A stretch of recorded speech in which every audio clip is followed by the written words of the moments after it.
Olá, sejam bem-vindos ao segundo programa do estudo do livro de Gênesis. No programa passado, nós fizemos uma pequena introdução sobre o contexto bíblico judaico. Nós falamos que a Bíblia judaica tem 24 livros e que essa Bíblia judaica recebe o nome de Tanakh. T de Torá, N de Neviim e K de Ketuvim. Torá são 5 primeiros livros da Bíblia. Neviim são chamados de profetas e os judeus têm 8 livros.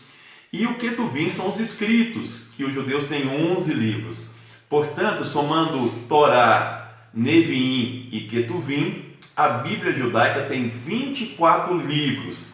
Esses 24 livros, quando nós desmembramos, eles viram 39 livros. No programa passado, nós falamos também que esses livros judaicos foram escritos em hebraico e posteriormente, entre o século III e o século I, eles foram traduzidos para o grego, formando aí o que nós chamamos de Bíblia Septuaginta, ou Livro dos 70, que é a tradução do hebraico para a tradução do grego. Isso foi feito em Alexandria. O mais importante ao entender essa composição dos livros hebraicos, que nós chamamos de Primeiro Testamento ou de Antigo Testamento, ou em relação a toda a Bíblia, é entender 3 coisas fundamentais. Quem escreveu, o autor e o contexto, tá? Então, o autor, em qual contexto escreveu, qual foi o pretexto utilizado para escrever, nós chamamos então de pretexto, e o final é o texto. Então, contexto, pretexto vão aí gerar o que nós chamamos de texto bíblico. Nós temos que estar atento a esses 3 elementos fundamentais. No programa passado, nós falamos também que toda essa composição do que nós chamamos de Primeiro Testamento ou de Antigo Testamento, ela foi composta em mais ou menos 1000 anos. Então nós temos que estar atentos aí aos vários estilos literários diferentes durante esses textos. Nós temos estilos literários que vão desde a mitologia até mesmo aí a livros históricos, passando por contos eróticos, por novelas, por crônicas, por poesias. Então, ao estudar um texto bíblico, além de saber quem foi o autor e qual contexto escreveu e para quem escreveu, nós precisamos estar atentos também aos estilos literários. Assim, vai ajudar cada um de nós a chegarmos aí a uma conclusão mais aproximativa do texto. O mais importante é que nós não podemos fazer uma leitura literal como está escrito. Por quê? Porque o texto bíblico não é um texto de história, mas o objetivo primeiro é teologia, ou seja, uma transmissão de fé. Quem escreve para alguém para transmitir um determinado elemento de fé. Isso é o fundamental. Mas tem história? Claro que tem história. A história também é um dos estilos literários. No programa de hoje, esse segundo programa, nós queremos dizer para vocês, o primeiro ponto, é que a Bíblia não nasceu com títulos. Se fosse assim, seria muito fácil identificar quais foram os autores. Os títulos não estavam presentes nos primeiros escritos, nem muito menos os capítulos e os versículos. Na verdade, os capítulos e versículos só foram introduzidos na Bíblia muito tempo depois. Por exemplo, foi Estevão Langton que primeiro colocou os capítulos na Bíblia, isso em 1226. Estevão Langton foi aí um arcebispo da igreja de Cantuária na Inglaterra. Já os versículos, a primeira vez que os versículos são identificados foi com um judeu convertido ao cristianismo de nome Panino. Ele fez isso em 1527 na tradução que ele estava fazendo para a sua Bíblia. Mas foi com Robert Estienne em 1541, na verdade do século XVI, que pela primeira vez nós vamos ter então, para toda a Bíblia, a introdução aí dos versículos. Em 1560, uma Bíblia produzida em Genebra, na Suíça, já aparecia com essas 2 divisões, capítulos e versículos, utilizando tanto aí os capítulos de Langton como os versículos de Robert Estienne. Então, pela primeira vez aparecia essa divisão.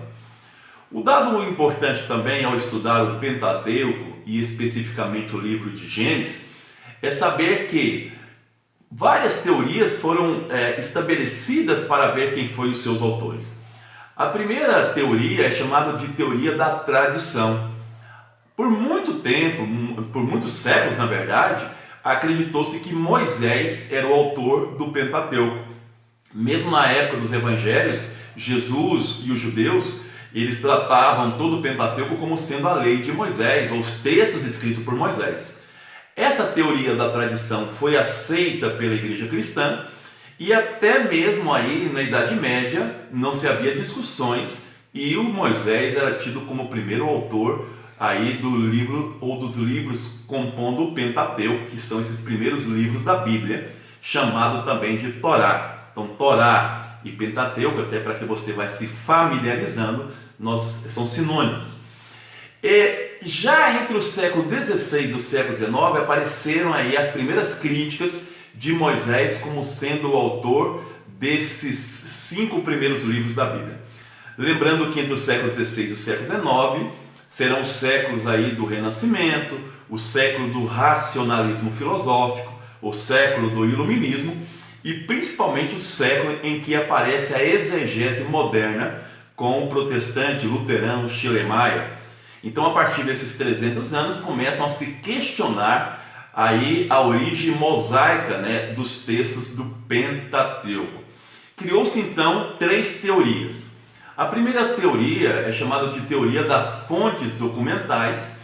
Ela foi aí estabelecida por Julius Ehlhausen, que em 1876 afirma que todo o Pentateuco tem 4 grandes escolas ou tradições ou fontes, sendo elas a fonte javista, a fonte eloísta, a fonte deuteronomista e a fonte sacerdotal. Então, 4 grandes fontes, 4 grandes tradições teriam escrito aí o chamado aí Pentateuco. De onde partiu essas críticas? Quando eles começaram a pesquisar o Pentateuco, perceberam, por exemplo, que no Pentateuco aparece 2 criações, capítulo 1 e capítulo 2 de Gênesis. Aparecem aí 2 alianças com Abraão, aparecem 2 leis dos sinais, aparecem 2 chamados para Moisés libertar o povo, aparece aí 2 vezes o mesmo mandato de Deus para Jacó em Betel. Aparecem 2 genealogias de Sem, 2 genealogias de Sete. Então foi percebendo que, na verdade, nós tínhamos aí várias mãos escrevendo esse Pentateuco. E Julius Ehlhausen, ele fala então de 4 tradições. Até a década de 70 do século XX, não se questionavam essa teoria das fontes documentais de Julius Ehlhausen.